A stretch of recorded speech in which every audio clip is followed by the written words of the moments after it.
Que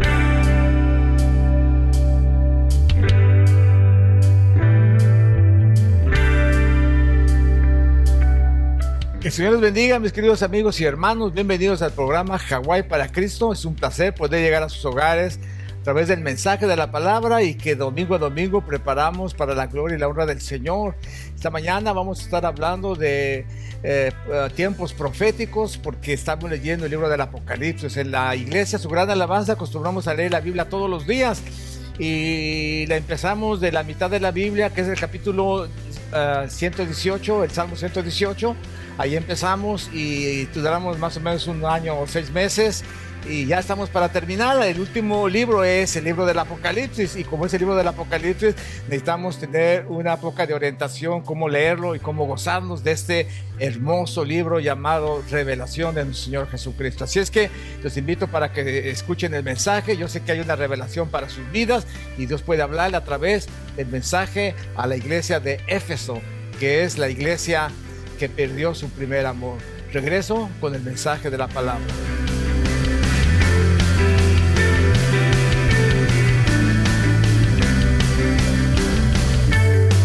Mañana, hermanos, vamos a estar hablando acerca del mensaje a las iglesias, de manera especial a la iglesia de Éfesos. Y ¿cuántos de ustedes se despertaron el día viernes con los rayos que había? A ver, levanten la mano los que no despertaron. A ver, levanten la mano los que no despertaron. 1, 2, 3, no despertaron, no oyeron el ruido. Qué bueno, pues yo tampoco lo oí. A ver, yo tampoco lo oí. Oí que algo sucedía, pero pensé que era un avión de los que a veces, aviones de guerra que pasan y hacen mucho ruido. Cómo molestan, dejen dormir. Pero la mayoría de las personas sintieron ese temor, ese miedo de estos rayos, de estas fuerzas eléctricas. Y yo me acordé inmediatamente que dice la palabra de Dios que el mar bramará, el mar causará espanto y las gentes desfallecerán a causa del bravido del mar. Y eso será durante el periodo de la tribulación, y será un espanto, un temor increíble que las gentes vendrán. Esta mañana, si ustedes se acuerdan del salmo que leímos, el salmo que leímos fue el Salmo 97, y es un salmo profético que dice que Jehová reina y se regocija en la tierra. Dice: alégrense las muchas costas, nubes y oscuridad alrededor de él. Justicia y juicio son el simiente de su trono. Fuego, ira de él, abrazará a sus enemigos alrededor. Sus relámpagos alumbrarán el mundo. La tierra vio y se estremeció. Los montes se derritieron como cera delante de Jehová, delante del Señor. Los cielos anunciaron su justicia y todos los pueblos vieron su gloria. Avergüéncense de todos los que sirven las imágenes de talla, los que se glorían en los ídolos. Póstrense delante de los que se prostran delante de sus dioses. Oye, Sión, y se alegró, y la hija de Judá, oh Jehová, se gozará por tus juicios, porque tú, Jehová, eres excelso sobre toda la tierra. Tú eres muy exaltado sobre todos los dioses. Amén. Durante esta semana vamos a estar leyendo el libro del Apocalipsis. Y el libro del Apocalipsis es un libro que la gente lo ha tenido como un libro muy místico, de mucho misterio, de mucho temor, porque hay revelaciones increíbles, hermanos, acerca de los desastres, del castigo, del juicio que Dios traerá sobre la tierra. Y muchos se estremecerán y muchos llorarán y gritarán y le dirán que a los montes que caigan sobre de ellos. Y dice que Dios no los escuchará. Pero los justos, la hija de Sión, su pueblo, hermanos, se gozará en el Señor, porque sabremos que el Señor está haciendo justicia. Y el libro del Apocalipsis es un libro que es un libro de fe, es un libro de esperanza para sus hijos. El saber que Dios nos escogió para librarnos de la hora de la prueba, para librarnos de la hora de la tribulación, de la tentación, para ponernos un sello en nuestra frente, para darnos una piedrecita con un nombre en nuestras manos, de manera que nosotros podamos tener esa seguridad de ser llamados los hijos del Señor. Hermanos, el libro del Apocalipsis es un libro que muchos no se atreven a leerlo, no tienen la interpretación correcta. Y algunas maneras, hermanos, de que se puede interpretar erróneamente son las interpretaciones. En esas interpretaciones hay una interpretación que se llama la interpretación alegórica. Es decir, pensar que todo es simbólico, que nada es literal, que si se está hablando de Jerusalén, no es la Jerusalén, que si está hablando de Israel, no es Israel. Esta es una de las maneras alegóricas de que muchos dan la interpretación. Cuando en la Biblia habla de algo, hay una manera correcta de interpretarla, pero la alegoría hace que la gente diga, no, eso no va a suceder, eso es alegóricamente, pero no es realmente lo que va a suceder. Hay otro concepto de interpretación que se llama el pretérito. Dice que todo ya ha pasado y que todo lo que se escribió en el libro del Apocalipsis es pasado. Y déjenme decirle algo que en cierta forma es cierto, porque muchos de los acontecimientos en la Biblia son repetitivos. Hubo gran tribulación en el pueblo de Israel cuando vino Babilonia, se los llevó cautivos, los dejó encerrados en las murallas, comieron, hermanos, animales muertos, se comieron entre ellos mismos, se cocieron sus hijos y fue tremendo. Una repetición tras otra se ha venido desarrollando, pero el punto especial para la interpretación del Apocalipsis son el tiempo final. Entonces todos nosotros durante esta semana vamos a estar leyendo el libro del Apocalipsis. Vamos a tomar en consideración las formas correctas de interpretación. Hay otra interpretación que es literal. El ejemplo, hermanos, por ejemplo, de la marca de la bestia. Aunque pudiera ser verdad que algo se va a poner en la cabeza, en realidad, hermanos, el tema principal es de poner una marca. No tanto tiene que ver con algo literal, en el sentido que pongan algo específico en nuestras manos, en nuestras mentes. Recuerden, hermanos, que cuando se habla del mandamiento del Señor, dice la palabra del Señor: oye Israel, Jehová nuestro Dios, Jehová uno es. Llamarás a Jehová con todo tu corazón, con toda tu mente, con toda tu alma, con todas tus fuerzas. Y estas palabras que yo te mando hoy estarán en tu corazón y las repetirás a los hijos y hablarás cuando estés en tu casa y cuando andes por el camino y al acostarte y al levantarte, y las atarás en tus manos como una señal y estarán como frontales en tus ojos. Y cuando agarran la palabra literal, ¿qué es lo que ha pasado? Algunos se amarran una cinta en la frente para interpretar literalmente este pasaje. Se amarran las manos con unas correas también para hacer literalmente que se están amarrando el mensaje de Dios de la palabra. Esta es la forma literal en que se hace la interpretación. Pero, hermanos, esta mañana vamos a aprender una forma pues correcta para la interpretación de este libro. El libro del Apocalipsis, hermanos, si ustedes pueden haber leído, quizá algunos de ustedes han leído libros sobre el Apocalipsis. Yo he leído muchos libros sobre el Apocalipsis, muy buenos libros. No puedo decir nada malo de ellos. Son buenos libros, pero cada uno tiene una interpretación específica, una interpretación teológica, una interpretación que muchas veces es hasta una interpretación tonta. Imagínense, John Lennon dice que lo que salía del trono de Dios eran los cables eléctricos de sus guitarras y hacía una mentira del mensaje de Dios.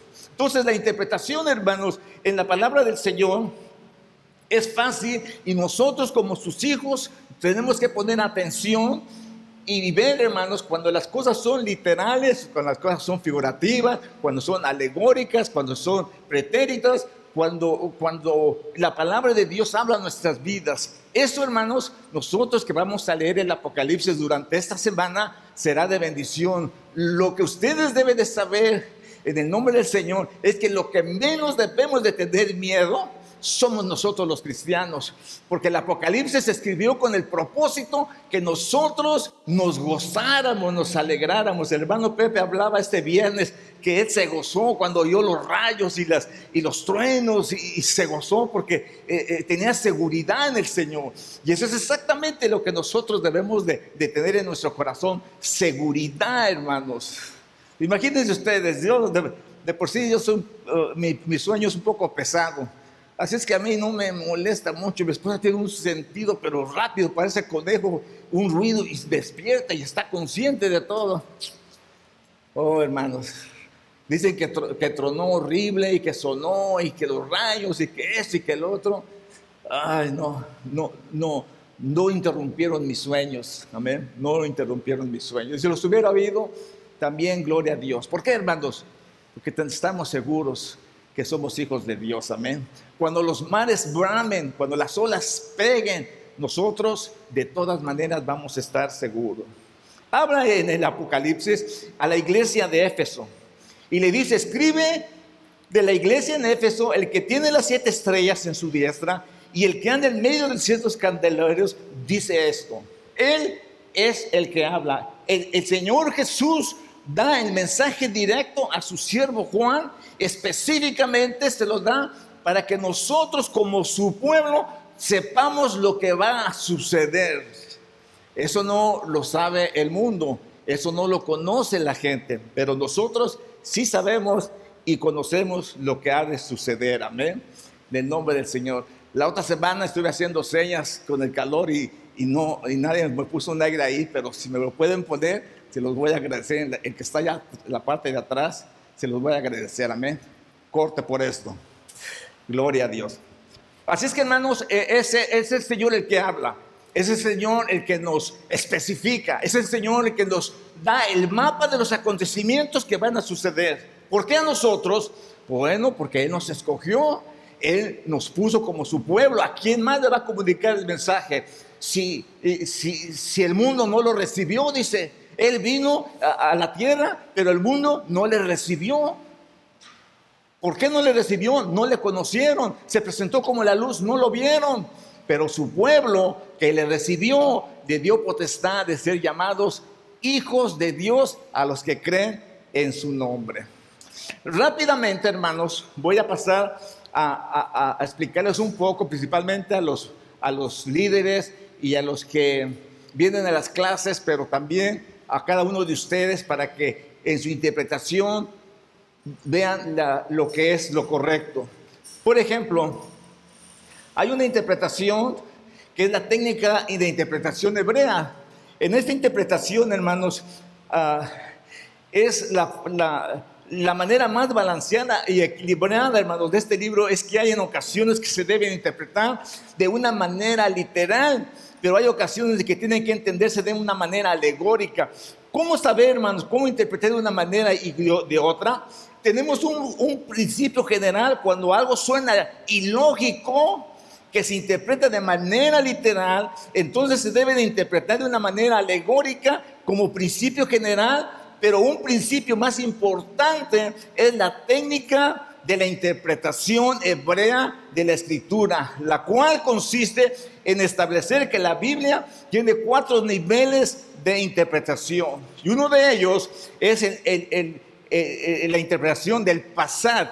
No hablo hebreo, así es que si la pronunciación no está correcta, pues no se fijen. Solamente que saqué esto de una enciclopedia para poder enseñarles a ustedes. Pesar, hermano, es la interpretación literal. Cuando el texto se lee Jerusalén, es Jerusalén, es literalmente. Si ahí dice Israel, habla de Israel. Si está hablando de cosas tangibles, literales, no hay que rebuscar más. Eso es exactamente lo que dice. Amén. Cuando Dios habla que tú eres de su pueblo, tú eres su pueblo. No importa qué lenguaje hables, no importa de dónde vengas, no importa quién tú seas. Si Dios te ha escogido como su hijo tuyo y tienes el testimonio de Jesucristo en tu vida, tú eres ese pueblo, no hay otro. La interpretación Ramés, no sé si se interprete bien, pero Ramés es una sopa aquí en Hawái, amén. Pero Ramés, este nivel de interpretación tiene que ver con las pistas que aportan los textos. Es decir, que estas pistas son indicativos de que se está queriendo decir algo más, no solamente referente a lo que está en el texto. Por ejemplo, hermanos, Ramés es la historia de José, el soñador. Esta historia es un Ramés de algo más. De lo que sucede en la vida de José, es una Ramés de algo que va a mostrar en el futuro respecto de algo más. En ese sentido, Ramés representa también a Jesús. La historia de Ramés, de la muerte de Jesús, es la misma de la de Isaac, un padre que entrega a su hijo por amor a alguien que ama. De la misma manera, de tal manera amó Dios al mundo, que dio a su hijo unigénito, para que todo aquel que en él cree no se pierda. Es un doble sentido de esto, amén. Entonces, hermanos, son las formas de interpretación. Hay otra forma de interpretación y es Dras. Este nivel de interpretación tiene que ver con las parábolas, que tiene que ver mucho con la historia en la Biblia, tiene que ver el propósito de ilustrar algo. Por ejemplo, Jesús contaba una parábola del sembrador, pero realmente la historia y el propósito central de esto era un principio espiritual. Y esto es lo importante. La palabra sod significa secreto. Y eso quiere decir que tiene uno que estudiar la Escritura, tiene uno que estudiar profundamente, tiene uno que conectarla muy bien, y el Espíritu de Dios va a revelar un pasaje, algo mucho más profundo, algo que no se ve a simple vista. En ese sentido, cada texto de la Escritura tiene que enseñarnos algo muy, muy grande. Y bajo este sistema de interpretación, nosotros vamos a mirar todo el panorama profético del libro del Apocalipsis. Recuerden otra vez, hermanos, el libro del Apocalipsis se escribió con darnos a nosotros esperanza, con aumentarnos a nosotros la fe de que esto va a suceder. El Apocalipsis se escribió para dar esperanza a Israel ante la persecución, pero para eso se escribió el libro del Apocalipsis. No es un libro para causar miedo, sino para saltar de alegría. Decía Pepe la semana pasada que él saltó de alegría al oír ese estruendo. Qué interesante, porque siempre en la Biblia dice que Dios vendrá como un relámpago. De repente va a venir, y ese relámpago lo van a oír los escogidos de Dios, pero el mundo no los va a oír. Amén. Entonces, ese relámpago en los cristianos, cuando suena algo así, ya viene el Señor, no soy preparado, tienes miedo. Eso no debe de existir, hermanos. Tenemos que vivir nuestra vida rectamente delante de Dios. El libro del Apocalipsis es para darte aliento, para saber que esta tierra será removida, aunque las cosas se andan como está profetizado que va a suceder. Tenemos que darle gracias a Dios por haber sido tomados por dignos de escapar de todas las cosas que vendrán. Vamos a leer Apocalipsis esta semana, ¿verdad, hermanos? Es nuestro último libro que estamos leyendo. Ya casi terminamos la Biblia otra vez. En unos cuantos 20 días, 19 días, terminaremos de leer una vez más la Biblia y empezaremos otra vez a leerla, con la esperanza y la fe de que todo lo que está escrito en su palabra, así mismo va a suceder. Hay un panorama, hermanos, que está en el libro del Apocalipsis. El escritor del Apocalipsis fue el apóstol Juan. Este libro, hermanos, se trata de profecía respecto de la culminación de la historia. Este libro se escribió en la isla de Pasmos, lo que actualmente es el país de Turquía. Acerca de cuándo se escribió este libro, hay dos teorías, hermanos, que se relacionan. ¿Cuándo se escribió respecto al Apocalipsis? Todos los libros del Nuevo Testamento. Hay quienes dicen que algunas de las cartas del Nuevo Testamento, incluyendo el Apocalipsis, fueron después de la destrucción del templo en Jerusalén. Este caso fue escrito en el año 96 después del Mesías. Sin embargo, hermanos, hay muchos que dicen que se escribieron mucho antes, que en el año 69, antes de la destrucción del templo de Jerusalén. Y hermanos, estas interpretaciones a veces dan muchas dudas de qué decir. Algunos dicen que porque el Nuevo Testamento se escribió después de los 100 años, que por eso tiene muchos defectos. Pero eso no es verdad, de acuerdo a la Escritura. Porque, hermanos, Jesús profetizó acerca de la destrucción del templo de Jerusalén. ¿Y qué pasó? En ningún lado en el Nuevo Testamento escuchamos que ninguno de los escritores, nada de los que escribió el Nuevo Testamento, habló acerca, hermanos, de la destrucción del templo. Si eso hubiera sido el caso, como Jesús era profeta, ellos podían agarrar, ya ven lo que pasó con el templo. Jesús era el verdadero profeta, él profetizó que el templo iba a ser destruido y que Jerusalén y que los judíos iban a ser esparcidos. Él lo escribió y hubiera una referencia en la Biblia de este acontecimiento, pero no existe ninguna referencia a esto, por lo cual nosotros creemos que esto se escribió antes del año 69 de la era cristiana. Es algo que nosotros podemos entender fácilmente. El Apocalipsis se escribió, hermanos, con ese propósito de darnos esperanza, de darnos fe y de darnos seguridad. Cuando lean el Apocalipsis y vean todos los acontecimientos que van a pasar, que la bestia, que la otra bestia, que la media bestia, que las 3 bestias, no se preocupen, hermanos. Si tú eres de Cristo y tienes la revelación del Señor Jesucristo, el que tú guardes el mensaje de Dios y la palabra de Dios esté en tu vida, te librará, hermanos. Amén. Te librará de la ira venidera. Así es, ¿cuántos creen que el Señor viene, hermanos? ¿Cuántos creen que Jesús viene? Viene definitivamente, ¿verdad? Y nosotros nos estamos preparando para ese momento. Esta es la revelación de Jesús hasta ahora que Cristo nos ha revelado su palabra bendita. Hasta este momento el Mesías solo ha revelado, hermanos, este misterio. ¿A quiénes? A sus escogidos, a los que el Padre los eligió. Si tú consideras que el perdón, el amor y la misericordia de Dios se te ha revelado por medio de nuestro Señor Jesucristo, entonces recuerda, hermanos, lo que Pedro le dijo al Señor: tú eres el Cristo, tú eres el Hijo de Dios.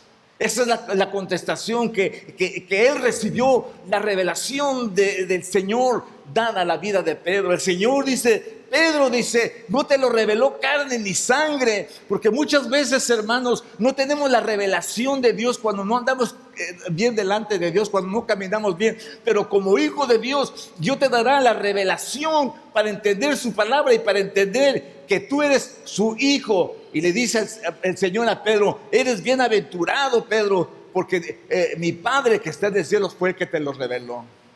La revelación, hermanos, de la palabra de Dios, principalmente en este punto, que es, hermanos, el Apocalipsis, Dios estará revelando a la vida de cada uno.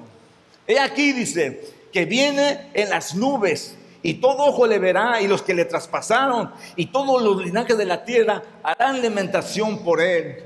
Y todos decían, amén, él viene pronto, y el Señor se mostrará muy pronto a la humanidad, hermanos. ¿Qué viene? Su justicia.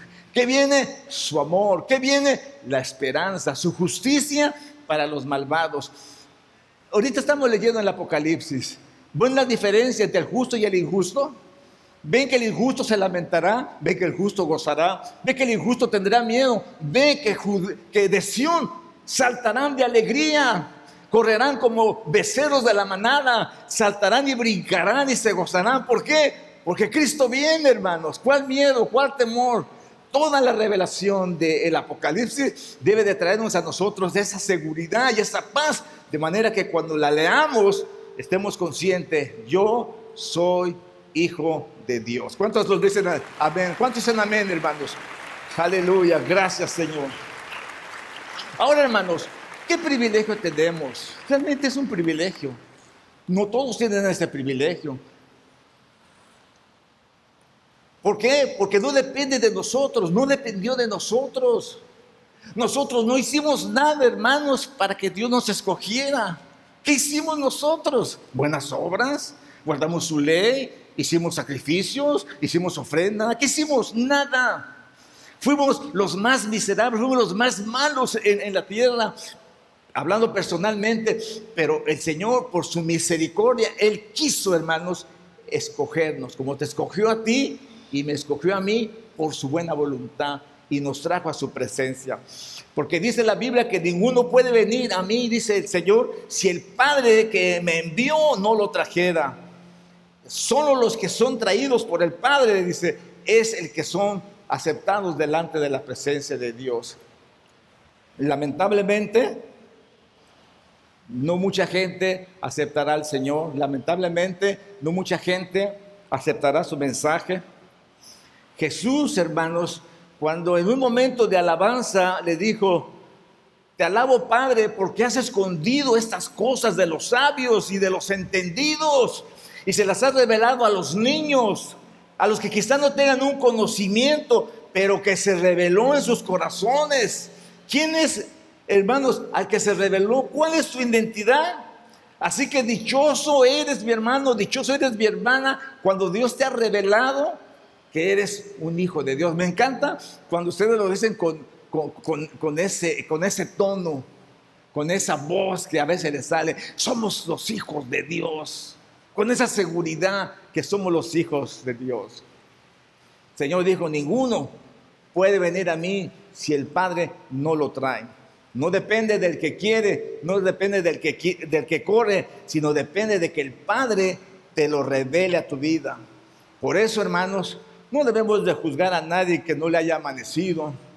No tenemos que sentirnos superiores, ni más sabios, ni más espirituales que ellos. No, hermanos, no, porque dicen las Escrituras que se los reveló a los sabios y a los entendidos. No, hermanos, sino se los reveló a lo vil, a lo menospreciado, a lo débil del mundo, a lo que no era. Ya saben nuestra posición cuál es: vil, débil, menospreciado, no éramos nada. A ellos se los reveló. Y qué privilegio, hermanos, que Dios nos los haya revelado. Cuánta gente educada, cuánta gente con un conocimiento amplísimo, hermanos, estaban durante el tiempo de Jesús. ¿Cuántos, hermanos?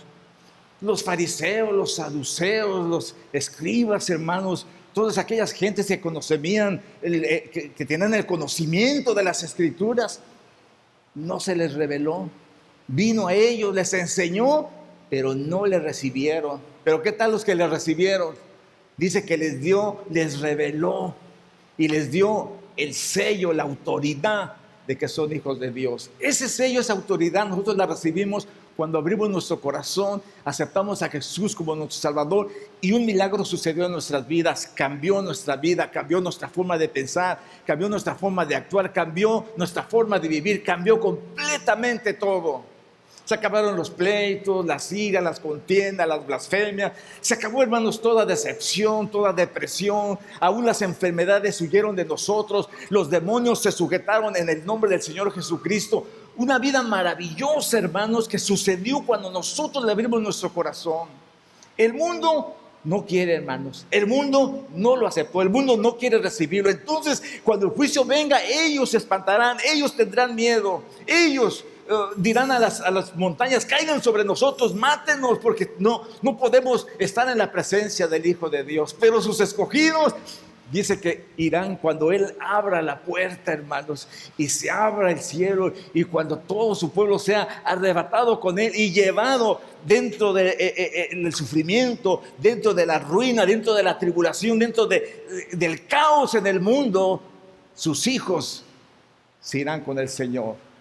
Para eso se escribió el libro del Apocalipsis. ¿Cómo podemos aprender de Dios? Juan 6:45 dice: escrito está en los profetas, y será todo enseñado por Dios. Así que todo aquel que oyó al Padre aprendió de Él y viene a mí. Todo aquel que oyó al Padre aprendió de Él y viene a mí. ¿Qué es lo que aprendimos, hermanos? Su palabra. ¿Qué es lo que aprendimos? Su perdón. ¿Qué es lo que aprendimos? Su misericordia. ¿Qué es lo que aprendimos? Su paz. Eso aprendimos del Señor. Por eso, hermanos, los hijos de Dios debemos de vivir en misericordia, debemos de vivir en paz, debemos de vivir en gozo, en alegría. Debemos de transportar nuestras vidas con esa seguridad, hermanos, de que sea que vivamos, dijo Pablo, sea que muramos, somos del Señor. No importa que venga la tribulación, no importa que venga el dolor, no importa que venga, hermanos, el sufrimiento, no importa. ¿Por qué? Porque nosotros, Dios nos puso en sus manos para testimonio, para predicar la verdad, para que el mundo vea que hay gente que tiene la protección de Dios, que hay gente que están guardados en las manos del Señor. Hermanos, dice que escrito está en los profetas y serán todos enseñados por Dios. Así que todo aquel que oyó al Padre aprendió de él y viene a mí. Obviamente, hermanos, que se requiere que nosotros conozcamos las Escrituras. Y al estar leyendo las Escrituras que se te va a revelar, pero puede ser que alguien estudie mucho y que mencione mucho, que sepa de memoria textos de la Escritura y que no se revele su identidad. Así que si tú le has conocido y si te revela, es porque el Padre te ha traído a Él. Sin embargo, cuando Él se manifieste y venga en su gloria, dice la Escritura que todo ojo le verá, aún los que les traspasaron, aún los que hicieron mal, ellos le verán. Así es que, hermano, Dios en su misericordia te revela. Dios en su misericordia te da el entendimiento para que tú puedas discernir con tu familia las cosas espirituales. Amén. Hay gente que son gentes muy sabios, no saben mucho y se creen grandes predicadores, grandes disertadores, grandes maestros. Está bien, pero si no hay caridad, pero si no hay esa revelación de Dios, pero si el Padre no los ha traído, pero si no tienen esa seguridad de su salvación, de nada sirve, hermanos. Como los fariseos, los saduceos, los escribas, conocían muchísimo. Pero cuando el Señor Jesús viene, nadie fue. ¿Quiénes fueron? Los pastores. ¿Quiénes fueron? Los humildes. ¿Quiénes fueron? Los pobres. ¿A quiénes se le reveló? A los ancianos, a las ancianas, a Ana, a Simón, a Zacarías. Oh, ha nacido el Salvador del mundo. Ha nacido, mis ojos han visto la salvación. Señor, despide a tu siervo en paz, porque han visto mis ojos la salvación. Y los fariseos y los saduceos y todos aquellos que sabían mucha Biblia, ni cuenta se dieron, hermanos. Por eso es algo que nosotros tenemos que tener en nuestra vida, de ese privilegio, que cuando tú lees, no te espantes. Cuando tú lees, gózate. Dices, todo esto va a venir sobre el mundo. Gracias a Dios que yo soy hijo de Dios. Esa será una gran bendición. Pero, hermanos, para muchos otros habrá grande lamentación. Dice, aquí viene con las nubes y todo ojo le verá, y los que le traspasaron y todos los linajes de la tierra harán lamentación por él. ¿Por qué, hermanos? Porque ellos no le recibieron. El Padre Celestial fue con ellos, trató con ellos, trató de atraerlos a él. Muchos le rechazaron. Cuando le veían, cuando le vean, hermanos, harán lamentación, como decía anteriormente, le dirán a los montes, caigan sobre nosotros. Cuando Él se manifieste, ¿quisieras tú huir o lamentarte en ese día, hermanos? ¿O quieres bendecir al Señor que viene en el nombre del Señor? ¿Quieres bendecir a Jesús que viene en el nombre del Señor? Y dice, hoy viene el Señor, qué contentos. La próxima vez que truene bien fuerte y que se oiga ese ruido espantoso de los ruidos, ¡oh! Ahí viene el Señor, gloria a Dios. Nos vamos con el Señor. Amén. No se espanten, no tengan miedo. Y cuando el mar ruge, hermanos, porque va a rugir, dice la Biblia, y dice que causará espanto y muchos desfallecerán y muchos se suicidarán, se matarán y no podrán oír habrá lamentación, hermanos, habrá lloro, porque el buen Padre habló a sus vidas y ellos no quisieron venir. Dios, hermanos, está hablando en nuestras vidas. Y por eso, hermanos, el mensaje a las 7 iglesias, el mensaje a la iglesia de Éfeso, le dice, escribe al ángel de la iglesia de Éfeso, el que tiene las 7 estrellas en su diestra, el que anda en medio de los 7 candeleros de oro, dice esto a su iglesia, a su pueblo, a los que Él sacó de allá de Egipto, a los que Él sacó de allá del mundo, a los que libró del faraón, de Satanás, al que los trajo a la tierra prometida. El mensaje, hermanos, a las 7 iglesias se encuentra, como ustedes leyeron ya, el capítulo 2 y el capítulo 3. Ahí aplicando, hermanos, la regla de interpretación que vimos esta noche, literalmente, hermanos, vamos a ver a qué nivel literal el mensaje a las iglesias está dirigido a las congregaciones locales del área que ahora pertenece a Turquía. El mensaje a Éfeso, el mensaje a Esmirna, a Filadelfia, a Tiatira, a todas, hermanos, a todas las iglesias que se mencionan. Ahí simplemente eran ciudades que se encontraban en esa época en el país de Turquía. Entonces, a nivel literal, son mensajes dirigidos a ellas, a estas congregaciones. Estaban conformadas, hermanos, por todos los dispersos que fueron dispersados, hermanos, para irse a Turquía, los que habían creído en el Señor Jesucristo, los hebreos, hermanos, los judíos y todos los que fueron dispersos. ¿De dónde? Del país de Israel, se fueron para Turquía. Después de ahí se fueron a todo el mundo, hermanos, se esparcieron por todo el mundo. Estas 7 comunidades tenían las características que se describen en los capítulos 2 y en el capítulo 3, y a nivel literal, hermanos, esos lugares existieron. Todavía hay un tour en Turquía que los llevan a los 7 lugares donde estas iglesias realmente existieron. ¿Saben una de las cosas? Hoy Turquía no tiene casi iglesias cristianas. Lo que sí hay es el lugar donde más mezquitas en el mundo existen, en el lugar de Turquía. Donde quiera que usted vaya hay mezquitas. Y los que fueron los grandes templos cristianos son ahora museos y lugares de atracción. Pero ¿saben qué? Ese pueblo, esas congregaciones se esparcieron por todo el mundo, y es por eso que nosotros tenemos el conocimiento del Evangelio.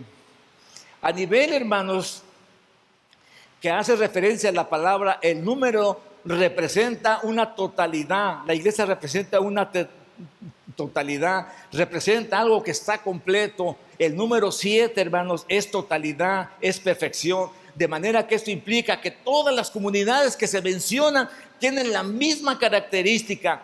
Curiosamente, hermanos, el apóstol Pablo le habló a la iglesia de los romanos, a la iglesia de los corintios, a la iglesia de tesalonicenses, a los colosenses, a los de Éfeso, a 7 comunidades. Eso fue una curiosidad que él escribió esto. ¿Por qué, hermanos?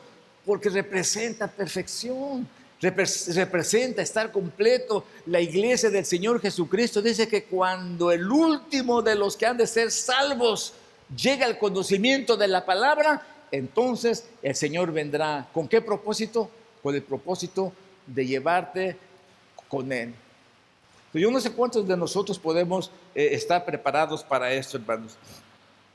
Ahora, hermanos, a nivel tras, tú y yo también tenemos una característica, es decir, que te va a hablar por parábolas, te va a mostrar las características de esas iglesias, pero el que tenga oídos, los que el Espíritu dice a la iglesia, ellos, hermanos, tendrán el discernimiento para saber, esto Dios me está hablando a mi vida, esto está sucediendo.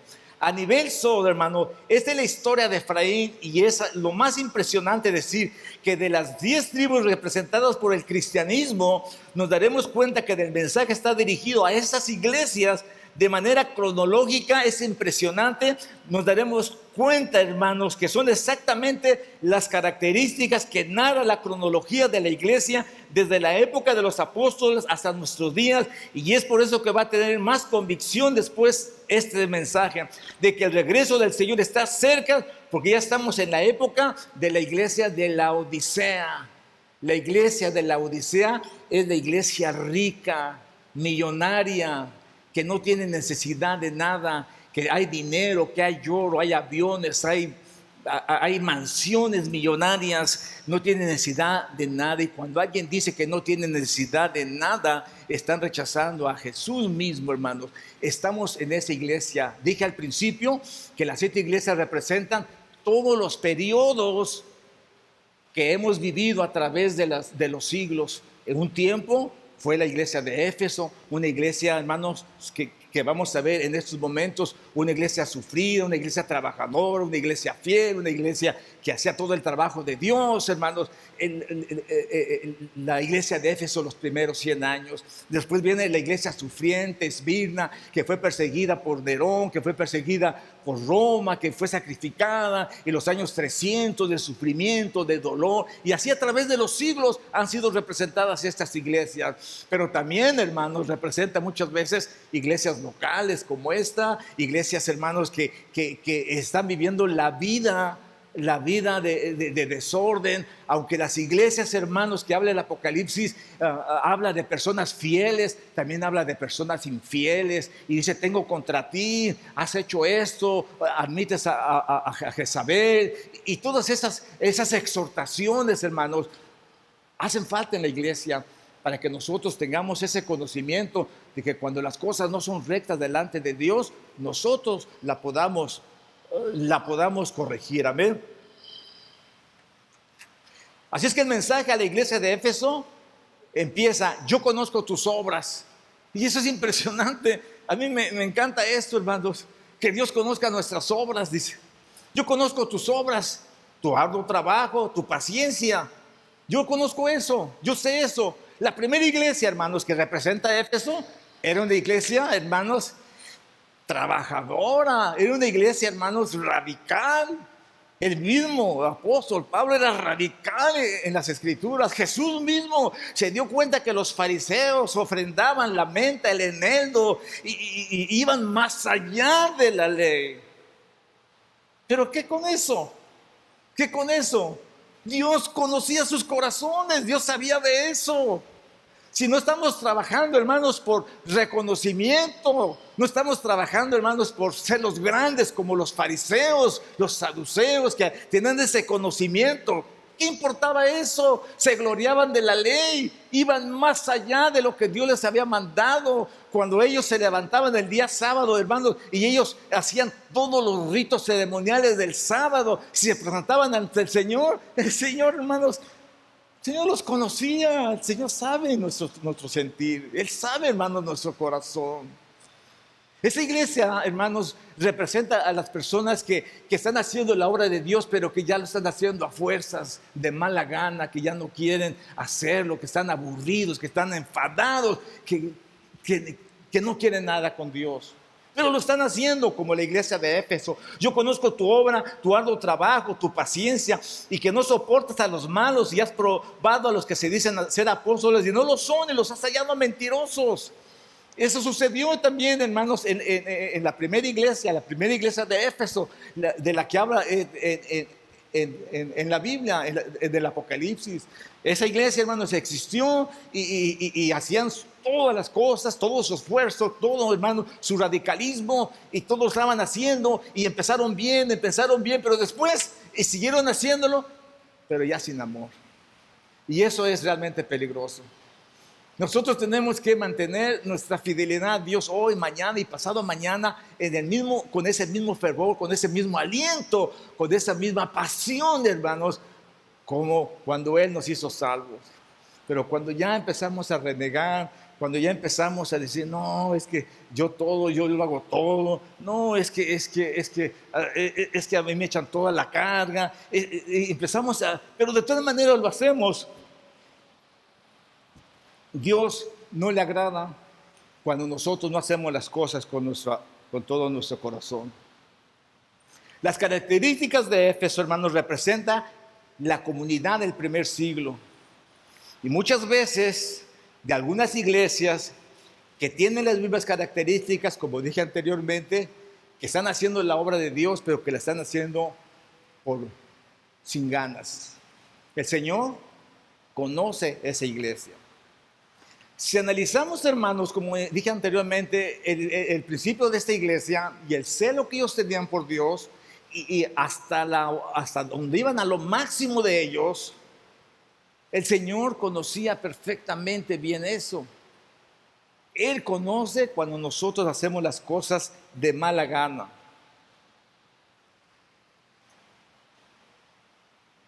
Ellos eran, hermanos, completamente celosos de la ley, como los Gálatas, eran igualmente celosos. En muchos sentidos, ellos iban más allá de la ley. No está mal, hermanos, ser celoso de la ley. Pero Jesús habla acerca de los escribas y de los fariseos, en el sentido que eran celosos de la ley. Como dije anteriormente, diezmaban la venta, el eneldo, todas las cosas, pero dejaban lo que era más importante, que era el amor y la misericordia. Eran muy celosos, chequeando siempre quiénes traen la doctrina. Pero ¿qué pasó? Dejaron su primer amor. Y hermanos, ¿quién es nuestro primer amor? ¿Quién fue el que nos sedujo y puso el deseo en nuestros corazones de obedecerle? ¿Quién fue, hermanos, el que estimula nuestra vida para que nosotros guardáramos sus mandamientos? ¿Quién fue el que nos inspiró a nosotros a leer la Biblia? ¿Quién fue el que nos inspiró a nosotros a hablar a las almas? ¿Quién fue el que nos inspiró para poner nuestra vida al servicio de Dios y que de una forma o de otra forma nosotros le estamos sirviendo a Dios? Pero que no seamos como Éfeso, que le cedían ya sin ganas. Lo hacían el trabajo. Yo conozco que haces arduo trabajo y que tienes paciencia y que no soportas a los malos y que has probado a los que se dicen ser apóstoles y no lo son, los has hallado mentirosos, has sufrido, has tenido paciencia, has trabajado arduamente por amor a mi nombre y no has desmayado. Increíble, hermanos. Increíble poder encontrar personas así, con esas tan buenas características, con esas tan buenas actitudes, con ese tan buen comportamiento, con ese celo espiritual de Dios. Tan increíble encontrar gente así, hermanos. Pero que han dejado su primer amor. Que ya no les importa lo que están haciendo, sino solamente lo hacen por hacerlo. Y ahí es donde el Señor le trae a la memoria a esta iglesia: has dejado lo que es más importante. Es importante guardar la ley, es importante guardar sus mandamientos, es importante. Pero importante es que lo hagas con todo tu corazón. Entonces, hermanos, Dios nos llama a que nosotros volvamos a la senda correcta. Nosotros le amamos a Él, no porque nosotros le hayamos amado primero. Él nos amó primero. Él nos llamó. Él es el que nos estimula para hacer las buenas obras.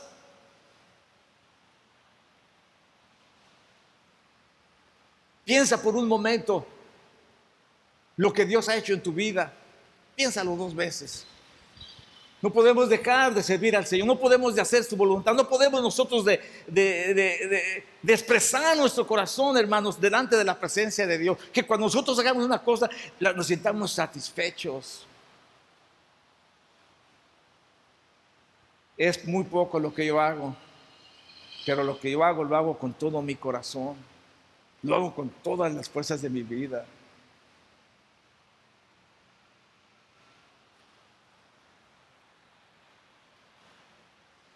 Es bueno ser celoso de las cosas de Dios, pero es más importante que nosotros sintamos ese mismo amor por nuestro Dios. Sintamos, hermanos, ese mismo deseo de presentarnos delante de Él con la cara levantada, hermanos, que le estamos haciendo las cosas porque le amamos. Esta mañana me llamó mucho la atención, hermanos, en una familia que ama a su niña. Estaba yo viendo a los hermanos Flor bajar a Yasmín, ahí en la cámara que vemos, con qué cariño, la hermanita, el hermanito enfrente, la mamá alrededor, el papá, que todo esté bien. Yo miraba, wow, qué amor para eso. Qué amor. Cuando tú amas a alguien, lo haces con gusto, hermano. Lo haces con amor, con ese deseo en tu corazón. Dios nunca va a rechazar esa ofrenda cuando tú lo haces con ese cariño delante de Dios. Esto, hermanos, es muy importante que nosotros lo notemos. Bueno, fíjense ustedes lo maravilloso. Algunos en la iglesia hicieron un trabajo y como se cansaron, se fueron. Otros no lo quisieron hacer, está bien. Pero ¿saben lo que el Señor les dice? Recuerda, por tanto, de dónde has caído y arrepiéntete. ¿Cuál era tu posición delante de Dios? ¿Cuál era tu trabajo que tú hacías delante de Dios? ¿Qué era lo que tú hacías? ¿Cómo lo hacías? ¿Dónde estaba tu amor? ¿Dónde estaba tu cariño? En la obra de Dios, en tu trabajo. ¿Cuál era? Es bien simple. Muy simple mi trabajo. Casi nadie se daba cuenta que lo hacía. Pero ¿sabes qué? Lo hacías para la gloria del Señor. Pero ¿qué pasó? ¿Lo estás haciendo todavía con dolor, con tristeza? ¿Lo estás haciendo todavía frío, tibio? ¿Has dejado de orar? ¿Has dejado la presencia de Dios? ¿Has dejado de testificar? ¿Has dejado de pensar siquiera que si el Señor viene, tú te vas a ir con Él? No por lo que estás haciendo, no, sino por el mucho amor que tú le tienes al Señor. Has dejado tu primer amor. Y esto es algo, hermanos, que la iglesia está sufriendo en nuestros días. Las congregaciones van a los lugares, viven, diezman, ofrendan, hacen su trabajo, hacen todo, pero han perdido su primer amor. Ya no ocupa Dios el primer amor en sus vidas. El domingo sí lo ocupa, pero entre semana tienen otras ocupaciones, se olvidan de que son cristianos, se olvidan de que son hijos de Dios, hacen cosas indecentes, hacen cosas que no convienen a un hijo de Dios, se les olvida que son hijos de Dios, se les olvida el trabajo que están haciendo, se les olvida, hermanos, la pasión que ellos tenían por Dios. Recuerda, por tanto, de dónde has caído y arrepiéntete. ¿Y qué? Haz las primeras obras, pues si no, vendré pronto a ti y quitaré tu candelero de su lugar si no te hubieras arrepentido. Esa es la parte más importante en la vida de la iglesia, el arrepentimiento. El Señor enseñaba acerca del perdón y decía, si tu hermano pecare contra ti 7 veces, perdónalo. Y Pedro decía, es difícil hacer esto, hasta 7 veces lo voy a perdonar. ¿Cuántas veces Dios te perdona? En la gracia bendita, por la sangre bendita de Jesús nuestro Salvador, todas las veces que vamos a su presencia, Él perdona nuestros pecados. Pero no por eso, hermanos, nosotros estamos incitados a ofender a Dios, a sabiendo que nos va a perdonar. Porque la iglesia de Éfeso hacía la obra de Dios, pero ya su corazón no estaba con Dios. Habían dejado el primer amor. Habían dejado, hermanos, la presencia de Dios. ¿Ustedes se acuerdan de la primera vez que conocieron a su esposa? El cariño que tenían, la pasión, la atención y todo lo que se habla, hermanos, en la psicología acerca del matrimonio cuando se conocen. Pero pasando los años, ya se pierde el amor por alguna u otra forma. ¿Saben qué, hermanos? El amor hay que fomentarlo. El amor hay que, hermanos, regalo. El amor, hermanos, hay que promoverlo. De manera, hermanos, que tengamos familias sólidas. Hay cosas que hacemos, hermanos, por conveniencia. Trabajamos porque nos conviene. ¿Por qué nos conviene? Porque traemos dinero y nuestros hijos tienen sus juguetes y sus iPads y sus cosas que necesitan. Nos conviene. Pero ¿qué es lo que pasa, hermano? Cuando no lo hacemos de corazón y solo estamos proveyendo dinero, cosas, y los hijos dicen, por favor, ya no me traigas más juguetes, quiero tu atención, quiero que vivas conmigo, dame algo, un día para estar conmigo, ponme atención, yo tengo problemas en mi escuela, necesito que me atiendas. Hermanos, necesitamos nosotros que no se nos vaya ese amor de nuestros hijos cuando eran pequeños, los abrazábamos, los teníamos y ahora los descuidamos. Trabajamos porque nos conviene, porque ganamos dinero, pero descuidamos muchas veces a nuestros hijos. Dele el tiempo a su familia, dele el tiempo a sus hijos. Ore con ellos, que cuando oren, reúnanse, hablen, digan cuál es tu petición, ellos van a sacar lo que hay dentro de ellos. Ellos necesitan hablar con usted, ellos necesitan su atención. Nos conviene ganar dinero, pero ¿saben qué, hermanos? El dinero no lo es todo. Es que no dejes tú de amar a tu familia, que no dejes tú de amar a tus hijos.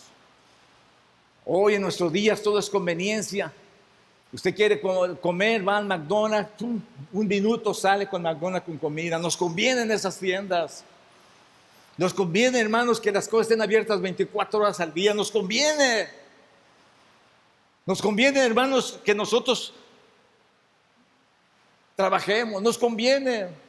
Nos conviene, hermanos, que nosotros guardemos la ley. Nos conviene. Si no la guardamos, nos dan ticket, nos meten a la cárcel. Nos conviene.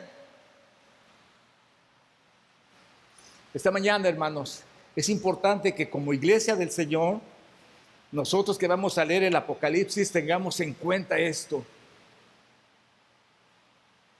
¿Todavía sientes el amor de Dios en tu vida? ¿Has dejado el servicio a Dios? Recuerda, por tanto, de dónde has caído, dice, y arrepiéntete. No hay ningún problema, hermanos.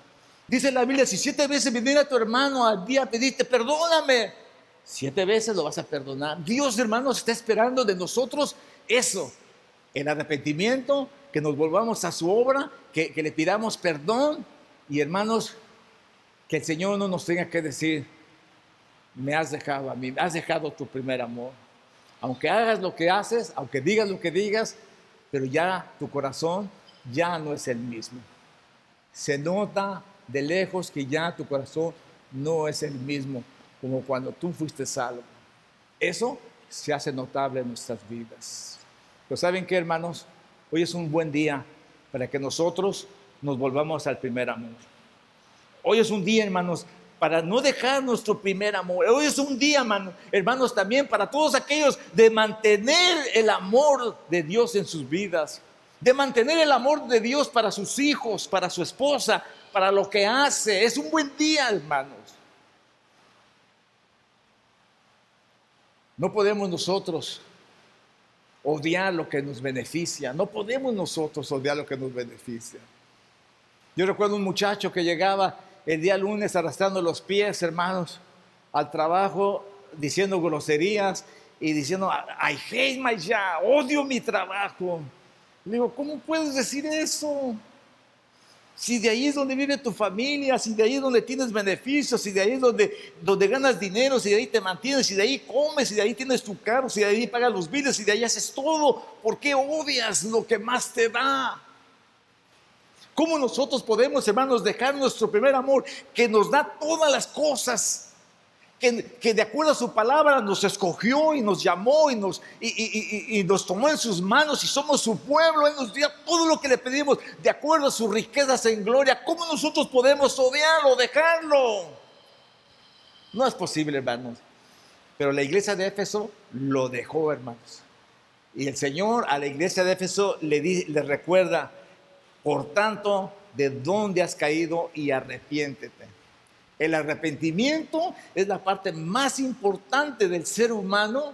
El decir, pequé, pervertí lo recto y nada me ha aprovechado, y te vuelves a las sendas. Dice, salí a los lugares y preguntar por las sendas antiguas, por lo que tú eras cuando recibiste a Jesús, cuando tú eras aquella persona que amabas y dabas tu vida por el Señor Jesús. Pónganse de pie, mis queridos hermanos. Esta mañana vamos a pasar al altar todos aquellos que han dejado el primer amor del Señor.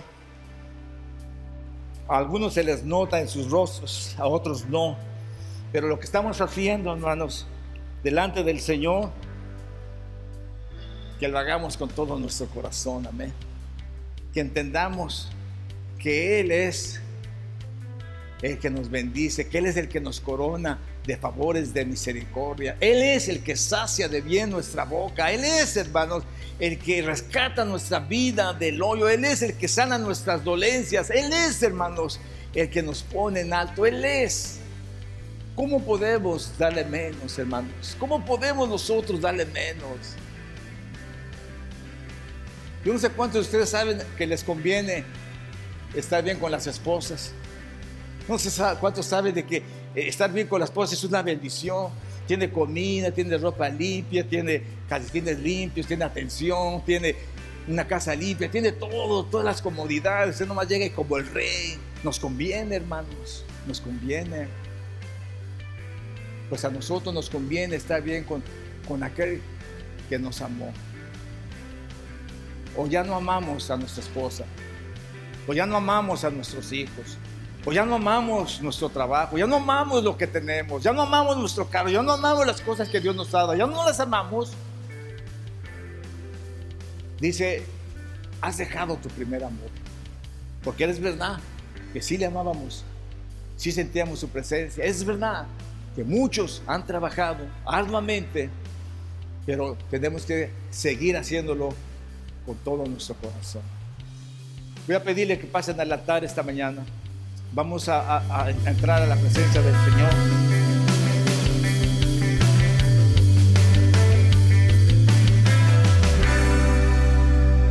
Que el Señor les bendiga una vez más, mis queridos amigos y hermanos. Esta mañana estuvimos hablando acerca del libro de Apocalipsis. Mucho se ha hablado de ese libro. Durante la semana pasada, aquí en Honolulu hubo una tremenda lluvia, unos tremendos truenos y mucha gente se espantó. El libro del Apocalipsis parece que eso significa espanto, temor, duda, algo que trae miedo al corazón de la gente, pero es lo contrario para los hijos de Dios.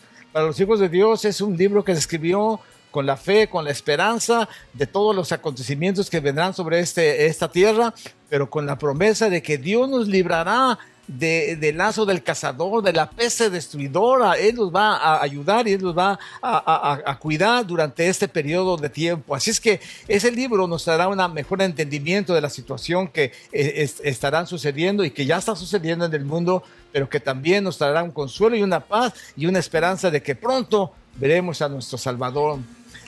El libro del Apocalipsis es un libro que fue escrito por el apóstol Juan.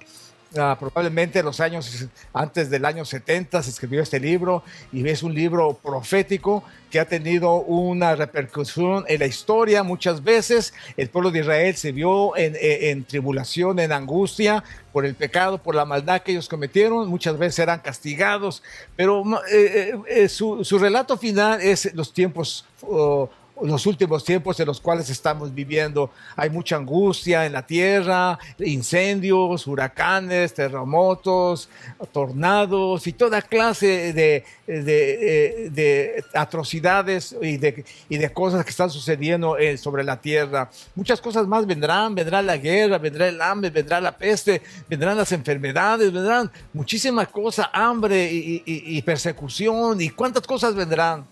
Es ok. Cuando tú tienes a Jesús y eres parte de la familia de Dios, Dios va a tener cuidado de tu vida. Es importante que conozcas que esto vendrá, es importante que conozcas que esto va a suceder, pero también es importante que tú aceptes a Jesús como tu Salvador personal. Y esta mañana yo quiero invitarte para que lo hagas, para que te asegures y tengas la revelación del Señor de que tú eres un hijo de Dios. ¿Cómo lo podemos hacer? Es por fe. Solamente por la gracia del Señor. Él murió en la cruz por nosotros, derramó su sangre en la cruz para salvarnos, para perdonarnos, y por medio de la fe en la aceptación a nuestro Señor Jesucristo, el dejarle que entre tu corazón, el pedirle que venga a tu vida, ese es un llamamiento del Padre para ti. Hoy quizá el Padre te está llamando para que tú le aceptes, para que tú aceptes a Jesús, para que vengas a Jesús. Dice el Señor, si mi Padre no los trae, nada podrá suceder. No es del que quiere ni del que corre, sino del que Dios tiene misericordia. Y Dios está hablando a tu vida. Es importante que tú atiendas su voz.